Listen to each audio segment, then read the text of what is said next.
Baik, saya ulangi. Assalamualaikum warahmatullahi wabarakatuh. Selamat pagi teman-teman semua. Jadi di pagi hari yang indah ini, kita akan membahas apa? Kita akan membahas TWK ya, sesuai dengan request teman-teman. Kemarin kita sudah bahas TIU sampai episode 10. Oke, jadi pada hari ini kita TWK dulu ya, karena semalam kita kan habis belajar TWK, jadi biar agak nyambung. Jadi kita ke TWK dulu ya. Oke, di TWK kali ini saya akan membahas tentang episode 10 dari materi TWK yang sudah saya susun. Itu di mana episode 10 itu bercerita tentang masa akhir demokrasi terpimpin atau yang kita kenal dengan Orde Lama, di mana pada masa akhir demokrasi terpimpin, Presiden pertama kita, Bapak Insinyur Soekarno, lengser dari jabatannya. Hah? Enggak, saya enggak sakit kok. Ini pagi-pagi agak pelan soalnya takut anak saya bangun. Oke. Nah, mungkin bagi teman-teman yang sudah yang sudah ini ya di grup sebelumnya di Ayu CPNS dari awal itu mungkin sudah tahu ya bagaimana serunya kita belajar TWK mulai dari episode 1 sampai episode 9. Jadi di situ saya sudah urutkan. Mungkin bagi teman-teman yang masih baru gabung, boleh dilihat lagi di playlist saya sudah siapkan. Itu kalau misalnya teman-teman yang mau tahu gimana sih episode 1 sampai 9 itu bercerita tentang apa. Jadi, di materi TWK yang sangat banyak ini, saya sudah buatkan materinya, saya sudah buatkan recordnya, tujuannya apa, agar teman-teman yang masih galau belajar TWK mulai dari mana, karena materi TWK itu sangat banyak ya teman-teman, sangat banyak banget dari kerajaan, penjajah masuk, masa Belanda, terus gimana Portugis, dan sebagainya itu sangat panjang sekali ya kalau kita uraikan. Oke, iya Kak Silvina. Jadi itu juga salah satunya menjawab kegalauan saya ketika saya dulu itu di waktu Januari kalau tidak salah, saya bingung ya belajar TWK ini mulai dari mana karena materinya itu sangat banyak sekali. Makanya saya buat rangkuman. Terus saya sangat beruntung ya ikut di bimbel di bimbelnya Coach Arif itu diajarkan untuk bisa teach, untuk bisa disebarkan. Jadi ketika kita teach, kita sebarkan apa yang kita tahu, kalau kata Coach Arif tuh kita akan ingat seumur hidup dan itu memang benar-benar saya rasakan ya teman-teman. Makanya di sini saya coba ingin sharing apa yang telah saya pelajari dan semoga bermanfaat. Nah, jadi sebentar ya, saya ini dulu mana pen color-nya, warna putih dulu deh. Nah, jadi ini tuh saya kasih sinopsisnya aja ya, teman-teman. Mungkin bagi teman-teman yang belum baru gabung ya, belum tahu ini gimana sih TWK yang sudah saya rancang. Jadi tuh kayak gini, awalnya itu kan Indonesia itu berbentuk kerajaan. Belum ada ya teman-teman namanya Indonesia, nggak ada. Dulu tuh kita namanya Nusantara ya. Nah, Nusantara ini ada banyak kerajaan ya, ada kerajaan Majapahit, kerajaan Ternate, Tidore, wah banyak banget dah pokoknya. Terus Indonesia juga dulu sempat berjaya ya teman-teman, berjaya di mana di masa lalu ya. Nah, setelah Indonesia berjaya di masa lalu, kehidupan di dunia internasional itu kan mungkin teman-teman ada ya dulu tuh kita pernah belajar ada yang namanya jalur sutra ya. Jadi jalur sutra ini bukan jalurnya terbuat dari sutra, bukan ya. Tapi jalur sutra ini adalah merupakan jalur darat yang dilalui oleh siapa? Oleh pedagang-pedagang dari Asia. Contohnya pedagang Tionghoa. Nah, dulu kan belum ada ya teman-teman, belum ada pesawat, belum ada kapal pesiar ya. Jadi ya kalau misalnya mau lintas negara ya pakai jalur darat, pakai binatang, pakai hewan, kendaraannya kayak unta dan sebagainya. Nah, si Cina ini itu emang dari dulu ya Cina itu pandai berdagang ya teman-teman. Cina atau Tionghoa itu kan dia itu tujuannya kemana teman-teman? Ke Istanbul, Turki ya. Nah, sebelum jadi Istanbul, Turki, ini namanya dulu Konstantinopel. Konstantinopel ya. Konstantinopel atau Istanbul Turki itu dulunya merupakan tempat transit antara pedagang orang Asia ya. Ini tengah-tengah nih ada Konstantinopel. Terus ini ada dari Eropa ya. Asia itu punya apa? Punya rempah. Mungkin teman-teman ingat ya dulu ya, kita pernah belajar nih. Eropa punya apa? Punya emas, punya apa namanya? Enggak, maksudnya emas, terus pokoknya kekayaan-kekayaan nih Eropa punya. Tapi Asia nih punyanya apa? Rempah. Dan rempah itu ya teman-teman, zaman dulu itu sangat sulit sekali orang Eropa dapat rempah. Makanya kalau Eropa mau dapat rempah ya harus bertemu di sini, di Konstantinopel ini. Nah, tapi karena pada suatu hari itu ada namanya Sultan Mehmed II ya teman-teman. Jadi pada tahun 1453 Sultan Mehmed II ini berhasil menaklukkan Konstantinopel atau yang diganti namanya menjadi Istanbul Turki. Nah, pada saat dia berkuasa, Sultan Mehmed II itu biasa kita kenal dengan Ottoman ya. Kalau misalnya teman-teman mau inget ya, inget aja anaknya Iris Bella tuh. Anaknya Iris Bella ada namanya anaknya, terus ada angka 1453 ini. Nah, 1453 ini dia itu terinspirasi sebenarnya dari si Sultan Mehmed II ini, si Ottoman ini. Karena dia itu di usianya masih belia, masih muda, dia berhasil menaklukkan Konstantinopel ini, luar biasa teman-teman ya. Nah, ketika dia berhasil menguasai Konstantinopel, orang Eropa contohnya itu Portugis, Spanyol. Mereka itu susah datang ke sini, ke Istanbul Turki karena dia itu melarang dia itu melarang, terus selain melarang juga mengenakan potongan atau pajak yang tinggi. Pokoknya yang bikin si orang Portugis tuh gak memungkinkan lagi untuk ke sini. Makanya mereka itu bingung gimana sih caranya saya bisa dapat rempah tanpa melalui ini. Nah, karena orang Eropa itu pintar, teman-teman, mereka melakukan riset kemaritiman ya. Riset kemaritiman ini membuat si Portugis ini berhasil melalui jalur laut ya. Jadi ini hanya sinopsis saja teman-teman, flashback ke episode 1. Jadi setelah si Portugis berhasil menempuh jalur laut, akhirnya ini singkat cerita aja ya. Singkat cerita, Portugis itu tiba di Malaka. Ya, Malaka, Indonesia ya teman-teman. Tapi dulu belum ada ya namanya Indonesia, dulu masih Nusantara. Nah, dia tiba di Malaka, terus dia ketemu dengan pimpinan kerajaan Tidore kalau tidak salah namanya Sultan Ba'abullah ya. Nah, terus nanti setelah Portugis masuk ke Malaka, lalu nanti disusul beberapa tahun kemudian oleh Spanyol. Nah, si Spanyol ini juga tiba di Malaka, tapi si Spanyol ini berusaha untuk mengadu domba ya. Dulu kan di Malaka itu ada 2 kerajaan ya.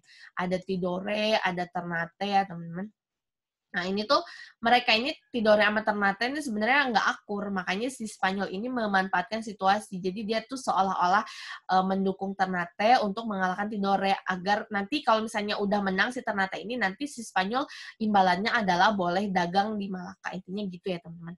Jadi tuh itu awal masuknya kenapa sih kok Indonesia bisa dijajah, yaitu awalnya tuh gara-gara orang Eropa ini nyari-nyari rempah ya, nyari-nyari rempah karena dulu itu rempah itu sangat berharga ya, sama dengan emas ya kalau dulu itu. Nah, jadinya si Portugis, Spanyol hingga akhirnya si Belanda ya, kalau di daerah saya itu dibilangnya Walanda. Si Belanda ini datang juga dengan POC-nya dia, kongsi dagangnya dia, menguasai Indonesia, dan akhirnya pas POC itu di puncak kejayaan, tapi sayangnya banyak yang korupsi, akhirnya POC itu bangkrut, terus akhirnya nanti Indonesia itu bukan lagi dijajah oleh kongsi dagang POC ini, tetapi oleh Belanda itu sendiri, oleh kerajaan Belanda ya. Sampai berapa tahun lamanya teman-teman? 3,5 abad, ya 350 tahun lamanya. Nah, nanti singkat cerita, terus ada nah saya hapus ya ini ya. Singkat cerita nih, Belanda udah jajah, terus ada tanam paksa, masanya Daendels, dan sebagainya. Tapi ternyata selain itu, Belanda juga ada ya teman-teman, tokoh yang dia itu memang sangat berjasa untuk Indonesia, namanya Bapak Van Deventer ya. Dimana Bapak, jadi setelah beberapa tahun nih ya, Indonesia ini ceritanya lagi dijajah gitu ya, Terus banyak juga tuh perlawanan dari Kapiten Patimura, dari pahlawan-pahlawan Indonesia, banyak banget. Ada si Singamangaraja, dari Tapanuli, terus siapa lagi, ada pokoknya nama-nama bandara tuh kalau teman-teman perhatikan ya, kayak Sultan Mahmud Badarudin II di Palembang. Nah, itu tuh nama-nama pahlawan yang melawan penjajah-penjajah ya, teman-teman. Terus kayak Cut Nyak terus kayak banyak banget lah pokoknya ya, pahlawan-pahlawan yang melawan Belanda itu ya. Ceritanya seru dah pokoknya di episode 1 itu. Ya, Sultan Hasanuddin di Sulawesi ya. Nah, terus setelah itu, kayak yang hebat juga tuh, siapa? Pangeran Diponegoro ya, yang sangat sulit banget tuh dikalahkan oleh Belanda, terusnya Tuanku Imam Bonjol di Bukit Tinggi Padang. Wah, itu seru banget ceritanya, teman-teman ya, untuk yang perlawanan dari pahlawan gitu. Nah, setelah pahlawan-pahlawan itu melawan, tapi kan mereka kebanyakan gugur ya, teman-teman, gugur di dalam pertempuran. Akhirnya ada nih salah seorang tokoh Belanda yang memang dia itu sangat berpengaruh untuk Indonesia, namanya Bapak Van Deventer ya. Si Bapak Van Deventer ini dia setelah melanjutkan studinya, seperti biasa teman-teman, orang Belanda itu kalau misalnya orang pintar-pintar, sudah kuliah, sudah menempuh pendidikan, itu dia itu karena mereka ini posisinya lagi menjajah Indonesia, namanya dulu bukan Indonesia, pas zaman Belanda itu adalah Hindia Belanda ya. Nah, jadi si orang-orang pintar ini disuruh ke Indonesia, ayo misalnya Pandai Penter ayo ke Indonesia, ke Hindia Belanda, kamu di sana ini ya menjabat gitu, kayak gitu, pokoknya mengelola Hindia Belanda lah istilahnya. Tapi si Pandai Penter ini sebenarnya baik teman-teman, dia berpikir bahwa Belanda itu setelah beberapa tahun menjajah Hindia Belanda itu sangat sudah memberikan banyak kemajuan untuk Belanda ya, kekayaan alam dan sebagainya. Makanya si Van Deventer ini mencanangkan namanya politik etis ya. Politik etis itu adalah dikenal dengan seperti politik balas budi. Jadi maksudnya si Van Deventer mengeluarkan ini, dia itu menghimbau kepada Ratu Wilhelmina pada saat itu menjadi pemimpin kerajaan Belanda supaya sudah saatnya kita itu Belanda berhutang budi kepada Indonesia yang sudah memberikan banyak kekayaan alam kepada Belanda. Nah, politik etis yang dicanangkan oleh Van Deventer itu ada 3 ya teman-teman, ada di bidang pendidikan, ya, ada bintang pengairan, irigasi, dan ada perpindahan penduduk ya. Perpindahan penduduk ini di beberapa literatur ada yang bilang emigrasi, imigrasi, transmigrasi, intinya sama aja ya teman-teman. Ini tuh perpindahan penduduk dari penduduk yang yang padat penduduk ke yang jarang, intinya gitu ya.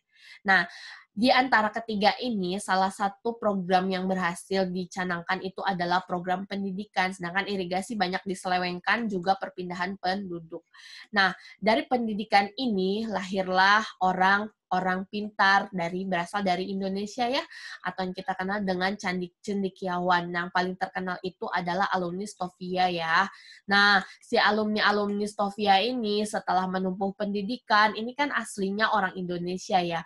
Mereka mulai sadar ya, mulai ada rasa cinta, rasa yang pernah ada gitu ya. Kalau rasa yang pernah ada kalau kata Coach Rovitat ya.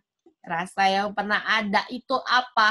Yaitu adalah nasionalisme. Ini baru ada nasionalisme pada masa pembentukan Budi Utomo ya. Budi Utomo itu 20 Mei 1908.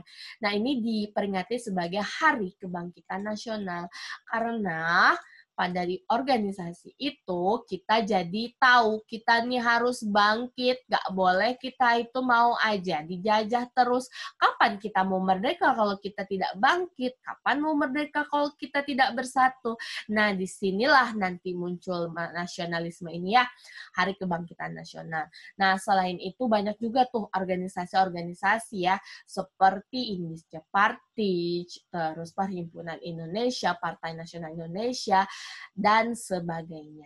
Yang akhirnya nanti pada saat yang berbahagia, pada tanggal 28 Oktober 1928, ada Sumpah Pemuda ya. Ya, di sini barulah ada bahasa persatuan, bahasa Indonesia, dan lain sebagainya di Sumpah Pemuda ini. Singkat cerita lagi, ini saya kasih sinopsisnya aja biar teman-teman nggak bingung. Setelah Sumpah Pemuda, lalu pada tahun 1942, Jepang itu mulai masuk ke Indonesia. Kenapa kok Jepang bisa masuk? Nah, singkat cerita, dulu itu Asia terkenal merupakan negara yang terjajah, negara yang diinjak-injak, terjajah, tidak bisa menjajah. Sedangkan Eropa negara yang menjajah atau yang kuat, ya kan? Tapi si Jepang ini pada saat dia dipimpin oleh seorang kaisar Jepang yang mewajibkan semua orang Jepang wajib militer. Yang menyebabkan apa? Orang Jepang pintar dalam militer atau kuat dalam militer. Melihat kejadian itu, Amerika tidak terima. Akhirnya Amerika memboikot atau mengembargo minyak bumi. Amerika melarang semua negara di dunia menjual minyak buminya kepada Jepang. Karena dia tahu Jepang itu sudah ada tumbuh-tumbuh kekuatan gitu. Jadi dia seolah tidak terima, makanya dia mengeluarkan embargo. Minyak bumi merupakan salah satu bahan yang sangat diperlukan oleh Jepang dalam perlengkapan perang. Melihat Amerika mengembargo minyak bumi, Jepang tentu tidak terima. Jepang marah, akhirnya apa? Setelah Jepang marah, dia membom Pearl Harbor yang ada di Hawaii. Dia dibom Pearl Harbor yang ada di Hawaii, yang mana itu merupakan markas besar TNI Angkatan Laut Amerika, lalu dibomlah oleh Jepang. Luar biasa ya. Yang kita kenal dengan apa teman-teman? Perang Asia Timur Raya atau Perang Asia Pasifik ya. Perang Asia Pasifik. Nah, inilah. Maka dari itu si Jepang membom atom Amerika, jadinya Amerika itu ikut campur dalam perang dunia. Yang akhirnya ketika Jepang membom Amerika, Amerika tidak tinggal diam. Lalu Amerika pada tahun 1945, tepatnya kalau tidak salah 8-9 Agustus teman-teman, dia mengeluarkan atau membom atom siapa? Kota Hiroshima dan Nagasaki ya, yang ada di Jepang. Nah, ya saya hapus. Ini singkat cerita aja. Saya cerita sinopsisnya aja biar teman-teman nggak bingung. Jepang dibom atom. Yang kita kenal dengan pemboman dari Amerika terhadap Jepang itu kita kenal dengan Perang Dunia Kedua. Ya. Jepang pada saat dibom atom, dia itu sudah masuk ke Indonesia sejak 1942. Jadi pada saat Jepang itu dibom atom, sebenarnya Jepang itu sedang asik-asiknya menjajah Indonesia nih. Jadi pada tahun 1942, setelah Jepang membom Pearl Harbor, dia masuk ke Indonesia. Nah, dia masuk nih ke Indonesia karena dia tahu Indonesia nih kaya nih akan alamnya. Meskipun di situ ada Belanda, Jepang tidak takut karena dia sudah kuat. Nah, Jepang masuk ke Indonesia, Belanda harap-harap cemas ya. Jadi ketika Jepang masuk ke Indonesia melalui Tarakan, Kalimantan, dia itu masuk, terus Belanda sudah ketar-ketir di situ, lalu Belanda menjaga pertahanan yang ada di Jakarta, tapi karena Jepang itu pintar, dia tidak menyerang Jakarta ya. Jadi dia itu menyerang 3 daerah, salah satunya itu kalau tidak salah di Banten, terus di Jawa ya. Nah dia itu meluncurkan serangan terhadap Belanda itu di daerah Banten sama Jawa ya kalau tidak salah. Nah, setelah itu membuat si Belanda ini ketar-ketir yang ada di Jakarta pertahanan diluncurkan semua ke Banten dan Jawa. Ternyata setelah Belanda meluncurkan ke Banten dan Jawa, Jepang pintar. Jepang sudah tidak ada lagi di sini nih ya. Jepang langsung menyerang pertahanan Belanda yang ada di Jakarta ya. Akhirnya Belanda kalah dong. Nah, Belanda kalah nih. Belanda kalah dong. Nah, Belanda kalah, lalu akhirnya Belanda menyerahkan Indonesia kepada Jepang yang dikenal dengan apa? Perjanjian Kalimalang. Kalijati ya. Perjanjian Kalijati adalah perjanjian di mana Belanda menyerahkan kepada Jepang. Boleh Jepang, kalau kamu mau menguasai Indonesia silahkan. Saya berikan kepadamu gitu ya. Nah, ini perjanjian Kalijati. Berakhirnya perjanjian Kalijati, Belanda apa? Belanda pergi ya. Belanda tidak jajah lagi. Tapi kita dijajah oleh Jepang. Nah, ketika Jepang itu datang, dia itu menarik perhatian Indonesia. Dia melakukan propaganda. Seolah-olah Jepang itu datang, hai Indonesia, kita sama-sama Asia loh. Saya saudara tua kalian, saya tidak mungkin menjajah kalian ya. Jadi, saya itu merupakan, apa nih, yang terkenal sekali ya, gerakan 3A nih. Jepang pemimpin Asia, Jepang cahaya Asia, katanya. Terus apalagi? Jepang pelindung Asia. Nah, dia tuh melakukan propaganda sedemikian rupa supaya Indonesia ini percaya, wah Jepang ini sahabat kita nih, wah teman-teman, kita tidak boleh menolak kehadiran Jepang. Jepang ini saudara kita sama-sama Asia. Ayo kita rangkul Jepang. Jepang sudah membebaskan kita dari Belanda nih, ya, gitu ya, ibarat katanya gitu nih. Nah, setelah itu, singkat cerita lagi, bendera merah putih boleh dikibarkan, lagu Indonesia Raya boleh dikumandangkan di radio-radio, diikuti dengan lagu kebangsaan Jepang Kamigayo ya, dikerahkan dan sebagainya. Terus membentuk-bentuk peta, heiho, dan sebagainya di Jepang nih, wah baik-baik banget katanya gitu ya. Jepang nih baik banget nih, mau ngasih kemerdekaan nih sama Indonesia nih, ayo kita segera bersatu lah katanya. Segera bersatulah, janganlah katanya Jepang diusir gitu. Taunya teman-teman, sudah beberapa bulan nih Jepang menguasai Indonesia, Belanda sudah tidak ada, mulailah si Jepang ini meluncurkan taringnya ya. Jepang memulai tujuan dia ternyata ke Indonesia ya hanya untuk menjajah, sama ya. Dia menerapkan kerja paksa ya, yang kita kenal dengan apa teman-teman? Kerja rodinya Jepang, ada yang tahu? Oh, kerja rodinya Jepang apa yuk? Romusa, mantap. Ya, dia menerapkan Romusa, ya, Romusa, tanam paksa. Wah, jahat sekali. Ini ada nih. Ini sudah diceritain, saya ngilu deh kalau ingat-ingat Jepang ini pas jajah ya. Dia tuh hanya 3,5 tahun nih. Tapi dia tuh kejam sekali, teman-teman. Ih, kejam banget dah pokoknya Jepang itu. Itu singkat cerita Jepang menjajah, terus akhirnya dibom atom si Jepang ini yang menyebabkan Jepang menyerah terus Indonesia akhirnya singkat cerita BPUPKI, PPKI dan sebagainya, terus Indonesia merdeka nih di sini nih. Sebelum merdeka nih ada Rengas Dengklok, banyak banget ceritanya di sini. Nah, setelah itu Indonesia merdeka ya teman-teman. Masuklah pada masa demokrasi ya. Yang pertama adalah setelah PPKI ya. PPKI itu kan disahkan sidang pertamanya itu 18 Agustus 1945, keesokan harinya setelah merdeka. Itu ada Pancasila, ada UUD, terus mengangkat Presiden Soekarno dan Hatta menjadi presiden dan wakil dan sebagainya. Nah, setelah itu di bulan November ya, bulan 11 1945 demokrasi Indonesia jadinya bukan presidensi lagi di sini, yaitu demokrasi parlementer. Nah, selain itu setelah beberapa tahun lamanya akhirnya si Belanda ini datang lagi, teman-teman. Belanda datang lagi ya. Menyebalkan sekali. Saya kesel nih lihat Belanda datang lagi nih, ngapain gitu. Yang menyebabkan apa teman-teman? Adanya revolusi Indonesia. Si Belanda ini tahu Jepang udah kalah nih. Ayo katanya, ayo Jepang. Nah, Jepang ini ayo Belanda ini diboncengi dengan Nica ya. Nica Belanda dia bilang, "Ayo kita jajah kembali Hindia Belanda kita, jangan sampai dia merdeka. Ayo kita gencatan senjata kita hajar Indonesia ya, ibarat kata seperti itu." Nah, tapi di sini namanya ya, kita kan sudah membentuk negara Indonesia, teman-teman.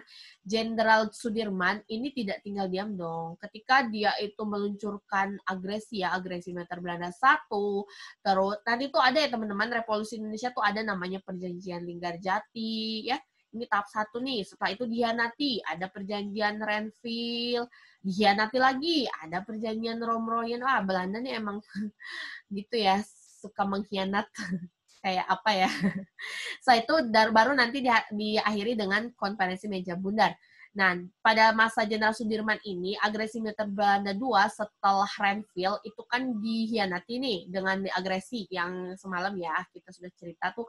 Jadi agresi militer Belanda II itu menculik Soekarno-Hatta, menyerang Jogja ya, melumpuhkan Jogja. Tapi Jenderal Sudirman beserta rakyat ya teman-teman itu berjuang ya, dia itu melakukan perang gerilya. Perang gerilya itu adalah perang yang dilakukan ke hutan. Jadi si Jenderal Sudirman ini pergi ke hutan, karena kalau misalnya kita mau perang dengan Belanda di kota, kalau kata Presiden Soekarno, itu nggak mungkin kita menang. Karena apa? Karena persenjataan kita ini terbatas sekali. Makanya taktik perang yang dilakukan oleh tentara nasional kita itu dengan taktik perang gerilya ya, di mana gerilya itu dia bersembunyi di hutan, nanti menjadi menghabiskan tenaga si Belanda ini. Menghabiskan Belanda kan nyari-nyari ya, otomatis dia ngejar-ngejar di hutan. Hutan itu kan luas ya. Nah, itu tuh makanya disebut taktik gerilya, dan taktik gerilya ini memang diakui dunia ya, teman-teman. Ini Jenderal Sudirman ini sangat luar biasa sekali. Meskipun paru-parunya hanya satu yang berfungsi pada saat itu, tapi dia itu nggak takut sama sekali dengan Belanda. Dia rela mati kalau misalnya memang tertangkap oleh Belanda. Ini sangat bagus sekali nih Jenderal Sudirman ini ya. Tapi sayangnya karena dia sakit, setelah Indonesia itu tidak lagi diserang Belanda, dia itu meninggal itu kalau tidak salah umurnya 30-an lebih lah. Dia tuh maksudnya nggak lama gitu ya. Karena dia tuh sakit, teman-teman. Sakit paru-paru, TBC-nya tuh sangat kritis sekali. Nah, singkat cerita, setelah Revolusi Indonesia itu kan diselesaikan dengan perjanjian KMB ya, Konferensi Meja Bundar nih. Konferensi Meja Bundar itu kan salah satu isinya itu adalah membebaskan Papua ya teman-teman. Nah setelah KMB ini masa Indonesia itu menjadi Republik Indonesia Serikat, di mana konstitusinya bukan undang-undang lagi, tapi konstitusi RIS, bentuknya federal ya, negara serikat, terus parlementer di sini. Nah, ini tapi series ini kan dari 27 Desember 1949 ya, tidak bertahan lama, dia hanya bertahan sampai 17 Agustus 1950, kurang setahun kurang ya. Karena RIS ini dinilai tidak sesuai dengan dengan negara kita. Makanya pada saat RIS berakhir itu kita masuk yang namanya demokrasi liberal. Ini kalau tidak salah liberal ini ada di episode 8 saya ya. Demokrasi liberal itu dari tanggal 17 Agustus 1950 yang diakhiri dengan dekret Presiden 5 Juli 1959. Kayak gini. Nah, pada masa demokrasi liberal kita masih parlementer, tapi negara kita bukan lagi serikat, melainkan negara kesatuan. Nah, di demokrasi liberal ini banyak banget terjadi terjadi peristiwa penting, contohnya konferensi Asia Afrika, ada pemilu pertama kali ya, pemilu pertama kali pada masa kabinet Baharudin Harahap, terus ada sering banget nih, sering terjadi pergantian kabinet, wah seru banget nih pokoknya pada masa demokrasi liberal ini ya, sering terjadi pergantian kabinet dan sebagainya. Nah, hingga akhirnya ketika pemilu itu berhasil dilaksanakan, itu kan ada Dewan Konstituante dan DPR ya teman-teman. Nah, untuk Dewan Konstituante itu kan bertujuan untuk membentuk undang-undang baru, tapi tidak berhasil, artinya gagal. Karena dia gagal, makanya Presiden Soekarno mengeluarkan Dekret Presiden 5 Juli. Nah, Dekret Presiden 5 Juli ini salah satu isinya adalah bubarkan Dewan Konstituante, kembali ke Undang-Undang 1945. Oke, nah ini ketika dekret presiden dikeluarkan, artinya masa demokrasi Indonesia itu sudah tidak lagi demokrasi liberal, melainkan ini masuk ke demokrasi tahap 3-nya adalah demokrasi terpimpin ya. Nih, demokrasi terpimpin itu yang kita kenal dengan Orde Lama ya. Udah lama. Nah, ini terjadi pada tahun 1959 sampai dengan 1965 sampai dengan Presiden Soekarno lengser. Nah, pada masa demokrasi terpimpin juga banyak kejadian-kejadian penting. Ada politik mercusuar ya, ada konfrontasi dengan Malaysia. Ini sudah ada di episode 9 ya untuk politik mercusuar, konfrontasi dengan Malaysia. Terus ada Gestapo ya. Terus ada apa lagi? Ada pembebasan Irian Barat. Nah, ini Nah, karena demokrasi terpimpin ini sangat banyak, terus ada penyimpangan yang dilakukan oleh presiden, pengangkatan presiden seumur hidup, dan lain sebagainya, banyak banget ceritanya. Karena demokrasi terpimpin ini banyak, teman-teman, terbagi menjadi beberapa bagian, makanya saya buat 2 episode, episode 9 sama 10. Episode 9-nya bercerita tentang politik mercusuar, konfrontasi dengan Malaysia. Terus episode 10 kali ini kita akan membahas tentang Gestapo dan pembebasan Irian Barat. Oke, sinopsisnya cukup panjang ya, teman-teman. Sekarang saya boleh lanjut nih episode 10, jadi udah ada gambaran ya, teman-teman. Kenapa kita bisa masuk ke sini. Oke? Oke, lanjut ya. Nih, makanya udah agak nyambung nih sekarang kok bisa ke sini. Jadi itu ya, sedikit singkat sinopsisnya. Nah, lanjut ya teman-teman. Kita masuk pada masa akhir demokrasi terpimpin. Oke, sudah siap? Oke, sudah siap ya? Kita lanjut. Soal nomor 1, pemanasan. Nah, tadi ya sudah saya ceritakan. Setelah perjanjian KMB yang disahkan pada tanggal 27 Desember 1949, maka dibentuklah Republik Indonesia Serikat yang salah satu isinya adalah Belanda akan membebaskan Irian Barat setelah 1 tahun perjanjian ini dibuat. Tetapi Belanda tak kunjung membebaskan Irian Barat hingga akhirnya Presiden Soekarno mengeluarkan Trikora. Salah satu wujud dari dilaksanakannya Trikora adalah dengan melakukan berbagai cara. Berikut ini adalah cara yang ditempuh oleh Indonesia dalam membebaskan Irian Barat, kecuali, yuk dijawab dulu yuk. Nah, ini apa sih Trikora? Trikora ini adalah singkatan dari Trikomando Rakyat. Singkat cerita, teman-teman, setelah Belanda itu berhenti melakukan agresinya, kita kan ditamatkan, film antara Indonesia Belanda ini tamat di KMB ya. Tapi KMB ini ada salah satu hal yang masih menjagal, yaitu tentang pembebasan Irian Barat. Di perjanjian KMB jelas disebutkan bahwa Irian Barat harus dibebaskan 1 tahun setelah perjanjian ini dibuat. Artinya kalau KMB itu 1949, kalau 1 tahun setelah perjanjian ini dibuat itu dibebaskan, harusnya 1950 itu Belanda bebaskan Irian Barat. Tapi karena Belanda tahu Irian Barat itu kaya, ada emas di sana. Sampai sekarang teman-teman, ya, Papua ini kaya sekali, merupakan salah satu wilayah potensial kita, merupakan salah satu kekayaan kita, itu sangat kaya di sana. Ada emas di sana, teman-teman. Makanya Belanda tidak mau dong, wah emas di sini, saya nggak mau. Nyerahin Papua, enak aja Indonesia. Nggak apa-apa, Indonesia merdeka, tapi Papua tetap milikku, kata Belanda. Makanya dia nggak mau bebasin, teman-teman. Sudah 11 tahun lamanya Presiden Soekarno menjabat sebagai presiden. Gemas sekali dia sama Belanda, tidak juga dibebaskan. Akhirnya Presiden Soekarno marah. Lalu dia mengeluarkan namanya Trikomando Rakyat. Apa isinya? Isinya adalah kibarkan bendera merah putih di Papua. Bendera merah putih kibarkan di sana.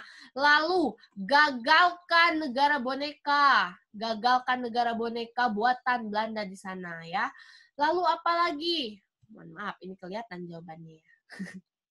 Lalu apa lagi? Bersiaplah untuk mobilisasi. Saya merinding teman-teman dengar recordnya dari record dari Arsip Nasional tentang Presiden Soekarno mengeluarkan Trikora. Dia benar-benar marah karena pada tahun 1961 Belanda tidak kunjung bebaskan Irian Barat, terus dia itu seenaknya mau membuat negara boneka. Oh, Belanda ini sungguh terlalu.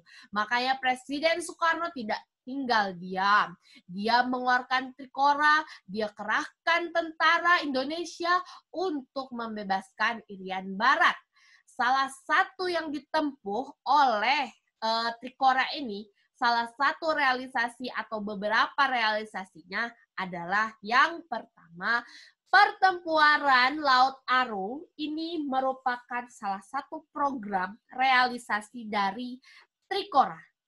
Pertempuran Laut Aru itu kalau tidak salah dipimpin oleh Yosudarso, teman-teman. Tapi sayangnya di bawah pimpinan ini Yosudarso ketika melawan Belanda di pertempuran dia gugur, teman-teman. Jadi ini kita gugur ya. Ada lagi namanya Operasi Serigala, Operasi Jaya Wijaya, Operasi Naga. Ini juga merupakan salah satu realisasi dari Trikora di bawah Komando Mandala. Komando Mandala itu siapa? Komando Mandala pemimpinnya adalah Majen Soeharto, ya. Nah, ini Majen Soeharto memimpin Komando Mandala meluncurkan operasi sebagai berikut ini.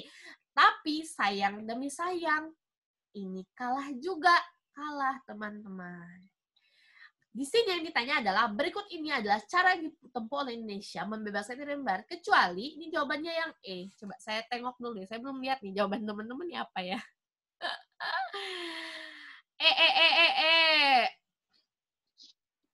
Jembatan keledainya, ingat aja, kalau Trikora itu bubarkan negara boneka, kibarkan bendera, mobilisasi. Udah gitu aja.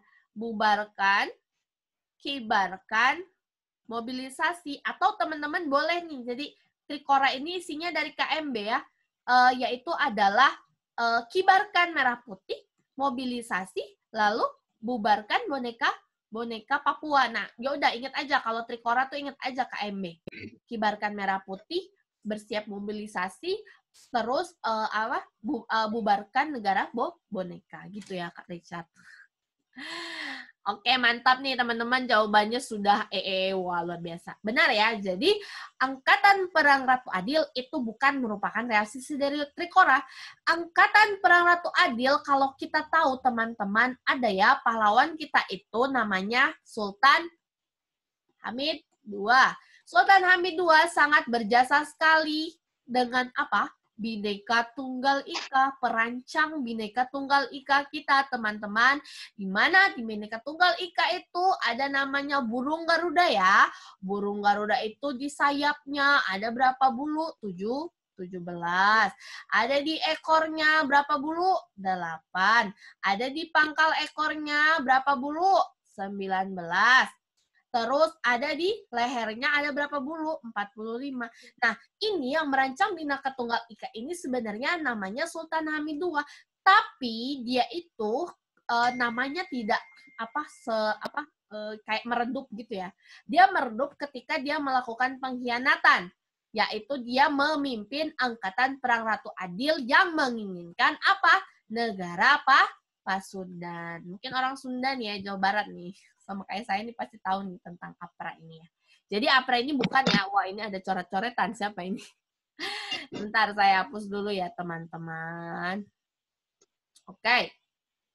Nah, untuk pembahasannya, Trikora merupakan singkatan dari Trikomando Rakyat yang berisi tentang gagalkan negara boneka buatan Belanda di Papua, kibarkan bendera sang merah putih di Papua, bersiaplah dalam mobilisasi umum. Beberapa langkah yang dilakukan dalam Trikora ini yaitu Operasi Serigala, Operasi Pertemuan Laut Aru, Jaya Wijaya, dan Operasi Naga. Tapi teman-teman, meskipun beberapa operasi ini sudah diluncurkan, namun Irian Barat belum juga terbebaskan, teman-teman ya. Tidak segampang itu, kata beliau. Nah, di sini seperti biasa, kalau saya sharing pasti saya buatkan peta konsepnya supaya apa? Teman-teman bisa meraba-raba ini mau dibawa kemana ini demokrasi terpimpin ini. Nah, di sini peta konsep dari usaha pembebasan Irian Barat. Yang pertama tadi Revolusi Indonesia yang ada di sini Perjanjian Linggarjati. Ini ada di episode 5 lengkapnya teman-teman. Linggarjati, terus ada Renville, ada Romroyen, ada apa lagi? KMB. Nah, ini berakhir dengan KMB 27 Desember 1949. Salah satu hal yang dilakukan oleh Indonesia untuk membebaskan Irian Barat, selain tadi militer, tadi yang sudah kita bahas adalah yang Trikora itu dalam militer ya teman-teman, juga dalam konfrontasi politik, juga ekonomi. Apa konfrontasi politik dalam pembebasan Irian Barat? Setiap kali Indonesia sidang, di mana di PBB, jalur apa, di PLO, masih Presiden Soekarno atau perwakilan Indonesia selalu bilang, PBB, wahai PBB, Irian Barat saya belum juga dibebaskan oleh Belanda. Sedangkan jelas di KMB itu seharusnya 1 tahun itu Irian Barat saya dibebaskan. Tapi tidak juga dibebaskan. Nah, karena gini teman-teman, sama kayak kalau misalnya kita mau merubah undang-undang, itu ada kan ya, kalau kita mau merubah undang-undang, jelas di pasal 37, itu harus ada 1/3 anggota DPR dan sebagainya, terus dihadiri 2/3 dan sebagainya, lalu disetujui 50% plus 1 MPR, barulah undang-undang bisa diganti. Atau misalnya ada beberapa pasal yang diganti, kecuali NKRI itu tidak bisa diganti ya teman-teman. Sama PBB juga, kalau misalnya si Irian Barat ini mau dibebaskan, suara-suara yang datang di rapat PBB itu harus ada beberapa per 3 atau beberapa sebagiannya itu menyetujui. Sebentar ya teman-teman. Kayaknya anak saya bangun. Sebentar ya.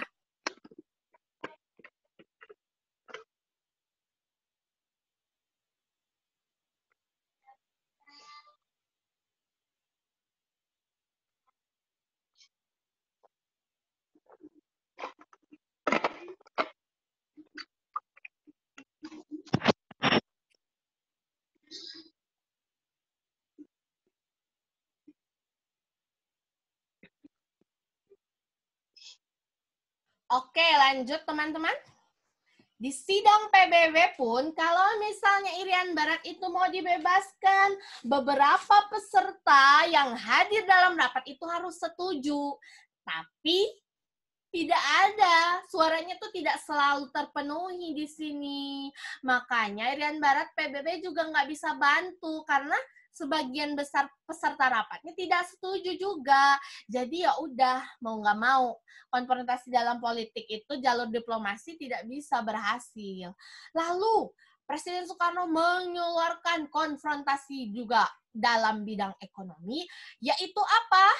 Ini bukan konfrontasi teman-teman, mohon maaf, konferensi ya. Konferensi.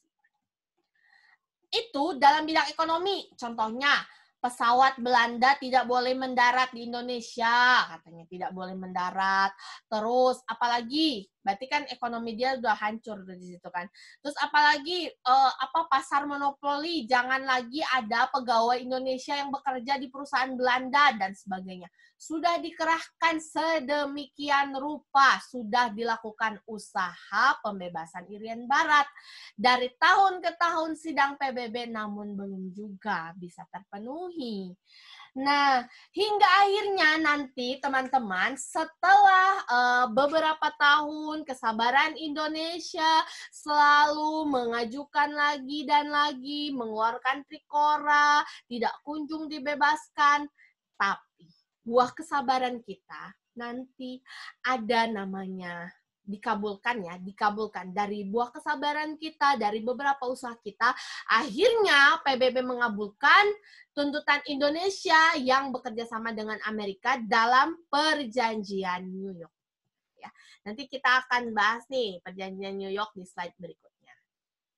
Oke, kita lanjut dulu. Soal nomor 2, biar agak nyambung sedikit. Nah, oke. Nomor 2, berbagai cara telah dilakukan oleh Indonesia untuk merebut kembali Irian Barat dari tangan Belanda, baik itu dengan jalan diplomasi, konfrontasi politik, ekonomi, militer sudah dikerahkan semuanya. Tapi cara tersebut belum juga membebaskan Irian Barat dari tangan Belanda. Hingga akhirnya pada saat yang berbahagia, ada Malik perwakilan dari Indonesia dan Van Rooyen perwakilan dari Belanda melalui persetujuan New York yang mengharuskan Belanda menyerahkan Irian Barat kepada UNTEA selambat-lambatnya pada tahun 1962. Adapun isi dari perjanjian New York adalah sebagai berikut, kecuali. Dijawab dulu teman-teman, nomor 2 apa jawabannya? Ketat masuk, ada, nanti saya share Kak Devi ya. Wah, jawabannya katanya. Wah, mantap. Oke, tapi hanya beberapa saja menjawab. Ini bagaimana? Yang lain bagaimana?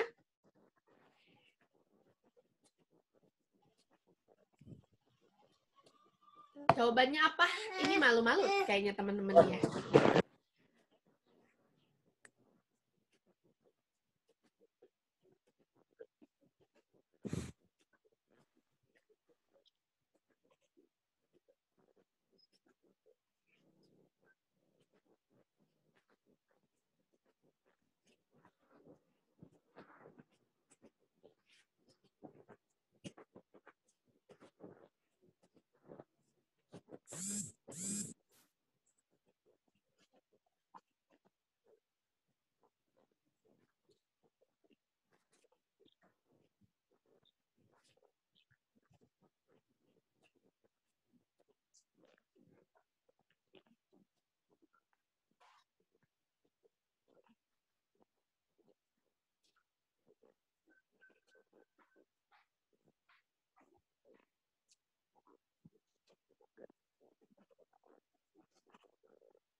Oke, baik teman-teman. Sudah banyak yang menjawab. Jawabannya mantap sekali. Benar ya teman-teman, yang ini bukan merupakan isi dari perjanjian New York. Irian Barat akan diserahkan paling lambat 1 tahun setelah perjanjian ini dibuat. KMB. Itu isi dari, ya betul sekali, KMB ya, pada tanggal 27 Desember 1949. Nah, isi dari, sebentar ya teman-teman. Isi dari perjanjian New York ini adalah 4 ini. Kekuasaan Belanda atas Irian Barat berakhir pada 1 Oktober 1962. Irian Barat di bawah perwalian PBB hingga 1 Mei melalui UNTEA yang dibentuk oleh PBB. Pada tanggal 1 Mei 1963, Irian Barat akan diserahkan kepada Indonesia. Lalu pemerintah Indonesia wajib mengadakan papera atau penentuan pendapat rakyat Irian Barat untuk menentukan akan berdiri sendiri atau tetap bergabung dengan Indonesia pada tahun 1969 di bawah pengawasan PBB. Jadi papera ini seperti pemilu yang dilakukan oleh si rakyat Irian Barat mau ke Indonesia atau mau jadi negara sendiri gitu ya. Jadi ditawarkan nih oleh PBB Papua Baratnya atau Irian Baratnya mau ke Indonesia atau berdiri sendiri. Nah, nanti ya kita akan bercerita apa keputusan dari rakyat Irian Barat.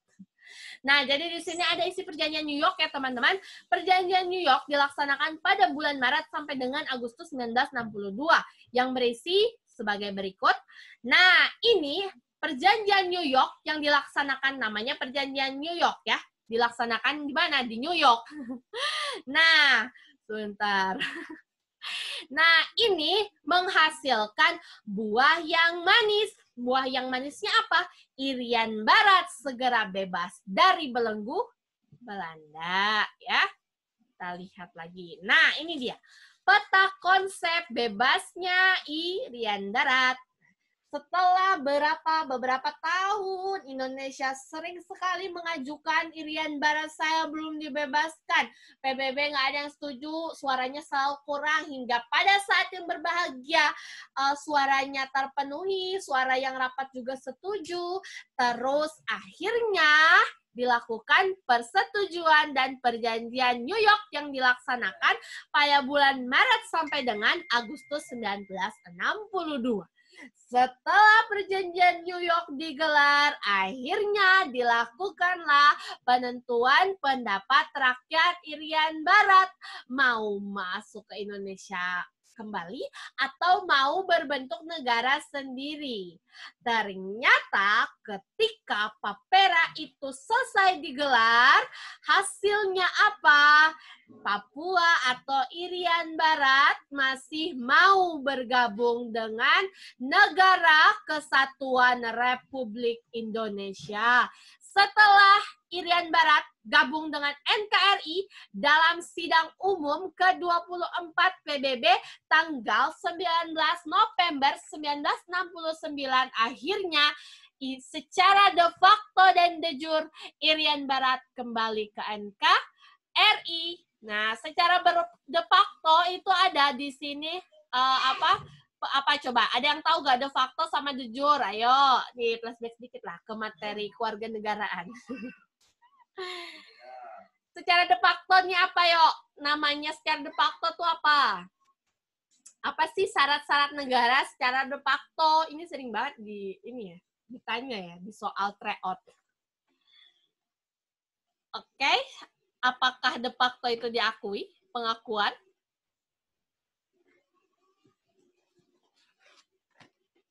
Nah, itu nih Kak laptop nih. Ini gimana nih? Coba ini tuh sering sering dua istilah yang sering muncul ya. Secara de facto itu apa sih? Secara de jure itu apa gitu? Apa yuk?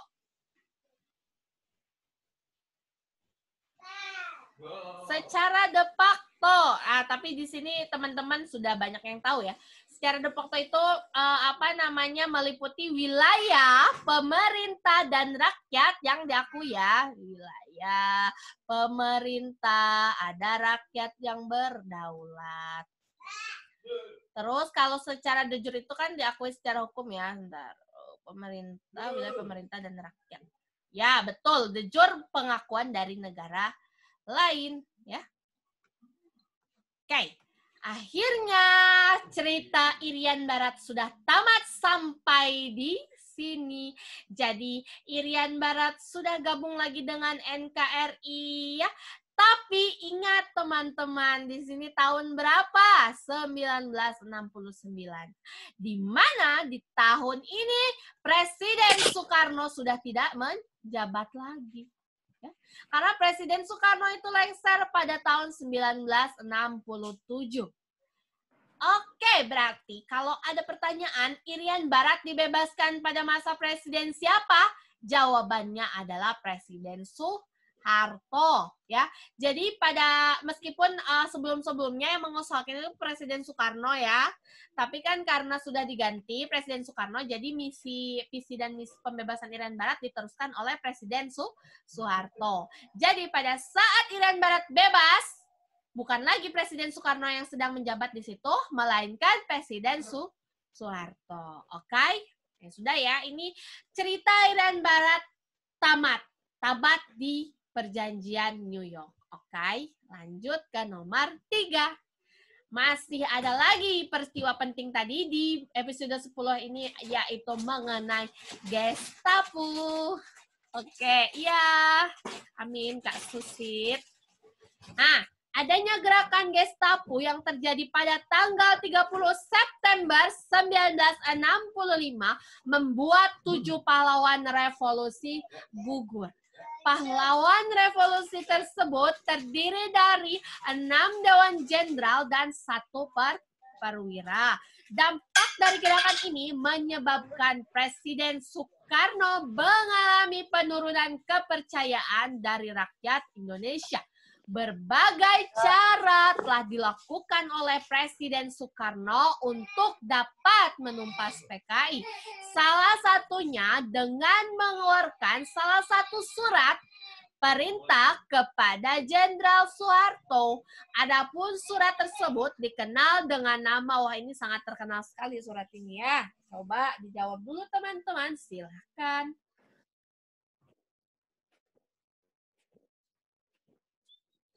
Oke, mantap sekali. Teman-teman banyak yang menjawab A ya, benar sekali. Surat Perintah 11 Maret atau yang kita kenal dengan Super Semar. Nah, makanya 11 Maret berarti ini dikeluarkannya pada tanggal 11 Maret. Tahunnya itu 1966. Nah, singkat cerita, jadi pada masa Presiden Soekarno pada tanggal 30 September G30 SPKI meluncurkan gerakannya ya, yang menggugurkan 7 pahlawan dan 7 pahlawan revolusi ya, gugur. 7 pahlawan revolusi itu seperti ada Ahmad Yani ya teman-teman ya, ada Suprapto, Mejen Suprapto kalau tidak salah ya, ada Harjono, terus DI Panjaitan dan lain sebagainya. Ini ada 7 pahlawan revolusi yang gugur pada saat adanya gerakan G30 SPKI. Nah, setelah itu, setelah Gestapo terjadi pada bulan Januari, 10 Januari ya, 10 Januari, ingat saja lagu Gigi. Lagu Gigi itu 11 Januari, satu hari sebelum lagu Gigi, tanggal 10 Januari 1966, ini kan Gestapo 65, Oktober, November, Desember, Januarinya, KAPI, kumpulan mahasiswa sama pelajar Indonesia mengeluarkan Tritura. Nanti kita akan cerita di slide berikutnya. Sebentar ada suara-suara ya. Nah, ini selain ada Tritura, terus Presiden Soekarno semakin terdesak oleh rakyat, akhirnya Presiden Soekarno mengeluarkan namanya Super Semar.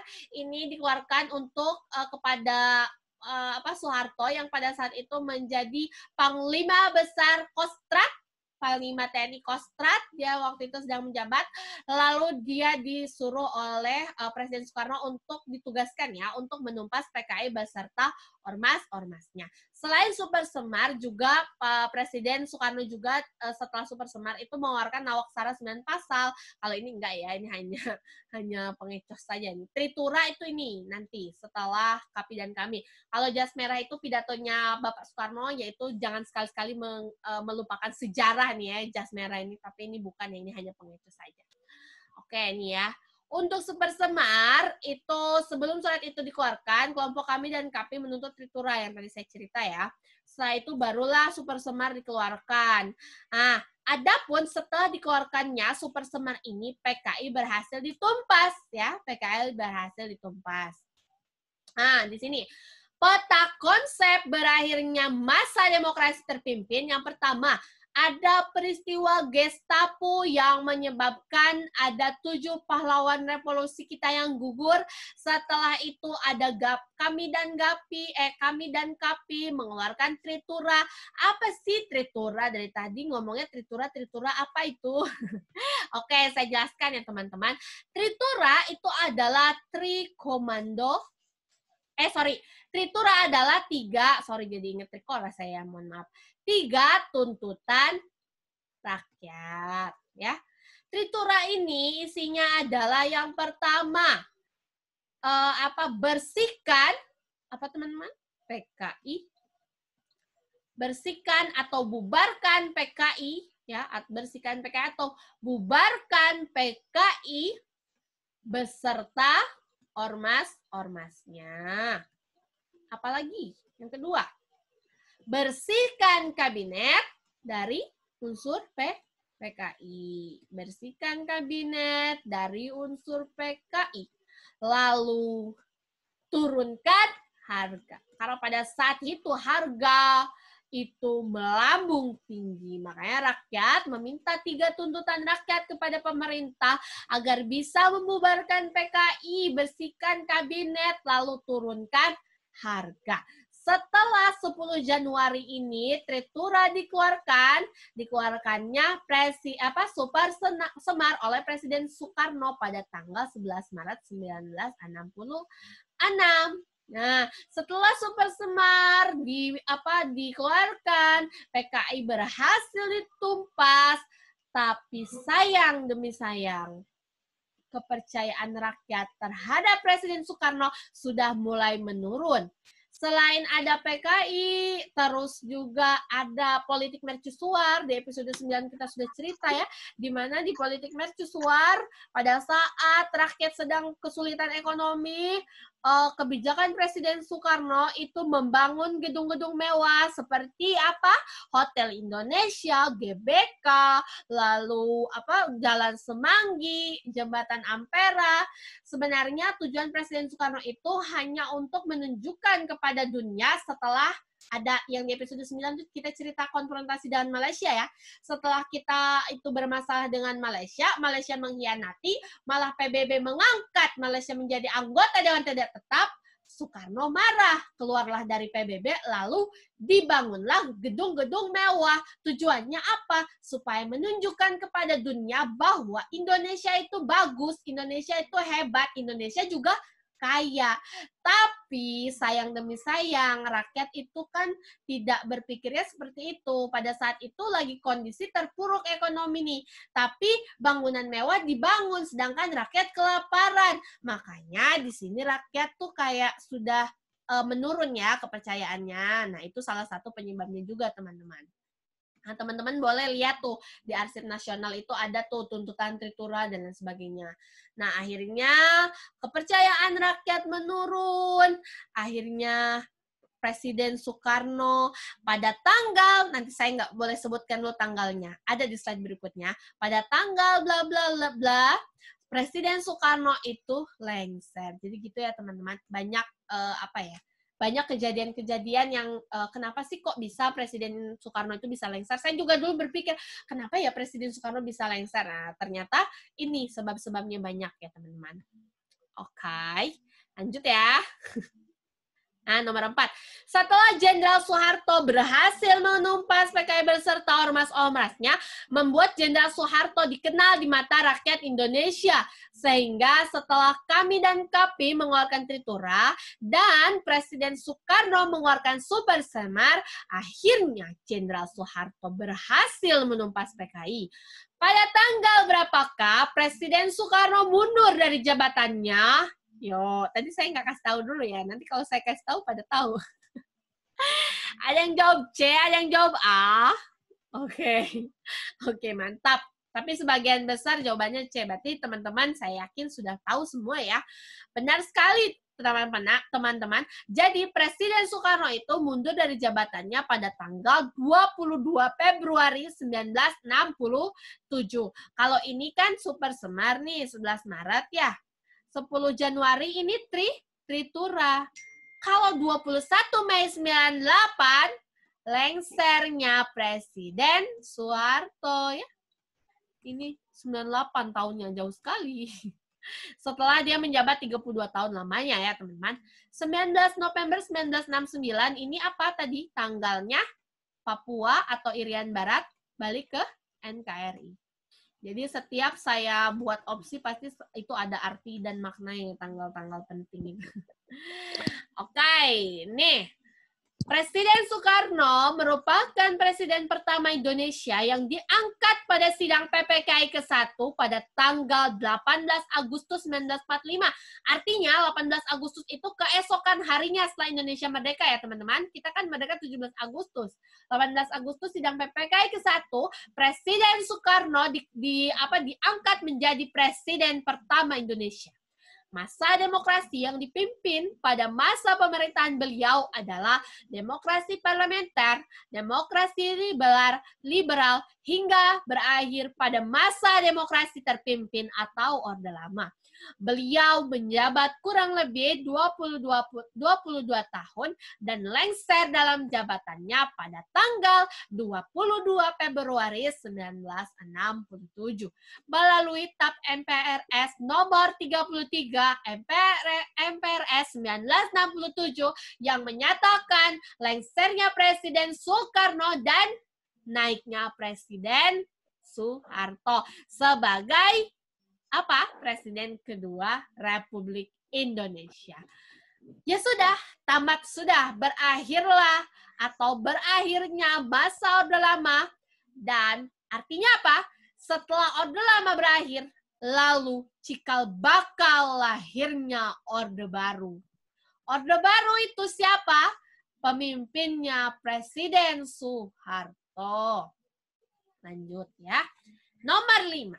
Setelah Presiden Soekarno mundur, kemudian dilantiklah Presiden Soeharto menjadi Presiden kedua Negara Republik Indonesia. Adapun pelantikan Presiden Soeharto sebagai pejabat Presiden Indonesia oleh MPR sementara pada tanggal 12 Maret 1967. Sedangkan ia resmi diangkat sebagai presiden untuk masa jabatan 5 tahun pertama pada tanggal berapa? Yo, siapa yang bisa nih nomor 5? Wah, masih sepi chat nih ya. Siapa yang bisa menjawab dengan baik dan benar? Ada yang jawab A, ada yang jawab 27 Maret 1968 berarti B ya. Oh, ini malu-malu ternyata teman-teman. Malu-malu nih, 50 peserta yang chat hanya 3 orang. Oke, ada yang jawab B, ada yang jawab A. Oke, jawab B, gak tahu jawabannya. Gak apa-apa, kita sharing dari tahu menjadi tahu ya teman-teman. Nah, gini ya teman-teman, ini kan tadi peta konsepnya 22 Februari, itu kan lengser ya Presiden Soekarno. Terus nih, Presiden Soeharto menjabat sebagai pejabat presiden oleh MPR sementara itu pada 12 Maret. Ya, 12 Maret itu baru kayak dikasih ini kamu jadi presiden ya, gitu istilahnya ya. Nah, tapi dia itu resminya itu setelah 1 tahun, teman-teman. Artinya, kan kalau 67 itu berarti tahun depannya itu 68 nih.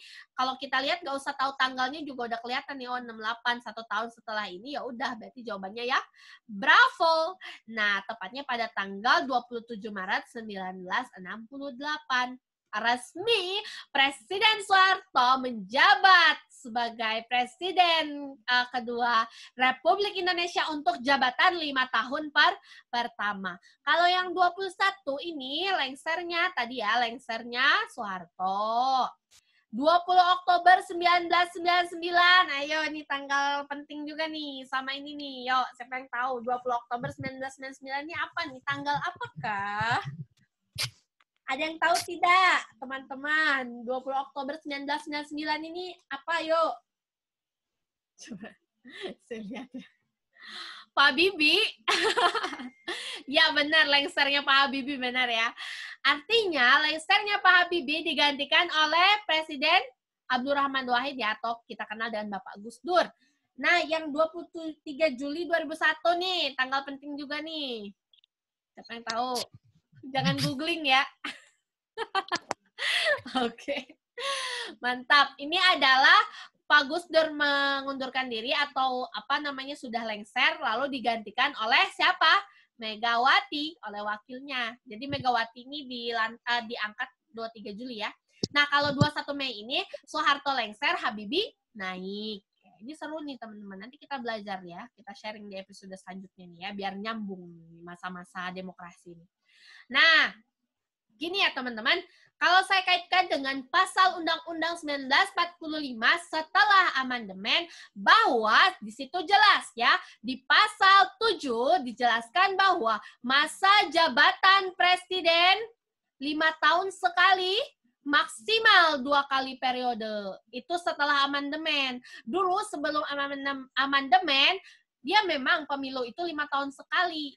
Tapi Presiden Soeharto ini menang terus, teman-teman. Selama 32 tahun lamanya dia menjabat. Nah, karena apa? Di situ kan ada 3 partai besar ya. Ada Golkar, ada PDI, ada PPP. Tapi si Golkar ini terutama PNS, TNI, Polri itu wajib memilih Golkar ya. Makanya di sini setiap pemilu ini Presiden Soeharto selalu menang ya. Sampai 32 tahun lamanya, berarti sekitar berapa periode tuh ya. Nah, setelah Orde Baru lengser, ini sinopsis saja nih untuk lengsernya Orde Baru, diminta amandemen, makanya jelas di Undang-Undang Pasal 7 hasil amandemen dinyatakan bahwa masa jabatan presiden maksimal 2 kali periode, tidak boleh lebih setiap 5 tahun sekali. Nah, selain itu, nih ya saya cerita sebentar di sini deh boleh. Mana nih? Nah ini ya. Oke. Selain itu, setelah presiden itu diangkat, maka dia wajib apa? Mengucapkan sumpah atau janji ya. Mengucapkan sumpah. Nah, di mana presiden mengucapkan sumpah itu terdapat di mana? Di pasal berapa teman-teman? Pasal 9 UUD 1945 bahwa Presiden Wapres terpilih harus bersumpah di hadapan sidang MPR. Ini untuk ayat satunya. Lalu, apalagi? Kalau misalnya MPR berhalangan untuk bersidang, maka Presiden dan Wakil Presiden bersidang di hadapan Ketua MPR dan Ketua MA. Ini ya, untuk tentang ini, Presiden terpilih lalu dia harus mengucap sumpah. Ini saya agak bahas ke UD ya, karena ini nyambung nih materinya. Oke, iya silakan Kak Andri. Oke, jadi berakhirnya Orde Lama, cikal bakal akhirnya Orde Baru. Nah, episode 10 sudah selesai, teman-teman. Nanti episode selanjutnya ada di episode 11. Saya akan cerita tentang masa awal Orde Baru. Ada di situ Kabinet Ampera, pendirian ASEAN, Association of Southeast Asian Nation, ya, ASEAN itu. Lalu ada Kabinet Pembangunan, ada Repalita apa gitu ya, saya juga lupa. Nanti saya akan bahas untuk di episode 11. Sementara episode 10 kita selesai dulu di lengsernya Presiden Soekarno ya. Nah, di sini ya teman-teman ada kata-kata indah. Satu-satunya batasan untuk meraih mimpi kita adalah keraguan-raguan kita akan hari ini. Marilah kita maju dengan keyakinan yang aktif dan kuat. Kami CPNS 2021, salam 500 plus. Oke, baik teman-teman, mungkin itu saja yang bisa saya sampaikan. Mohon maaf apabila dalam penyampaian saya masih terdapat banyak kekurangan. Semoga apa yang saya sharingkan bermanfaat dan bisa juga jadi penolong saya untuk nanti mengerjakan tes SKD sehingga kita bisa lulus ya dalam CPNS 2021. Terima kasih. Saya mohon undur pamit teman-teman. Selamat pagi, selamat beraktivitas kembali. Saya Santi Rusmayanti izin pamit ya teman-teman. Wassalamualaikum warahmatullahi wabarakatuh. Oke. Sama-sama. Saya end all meeting-nya ya teman-teman.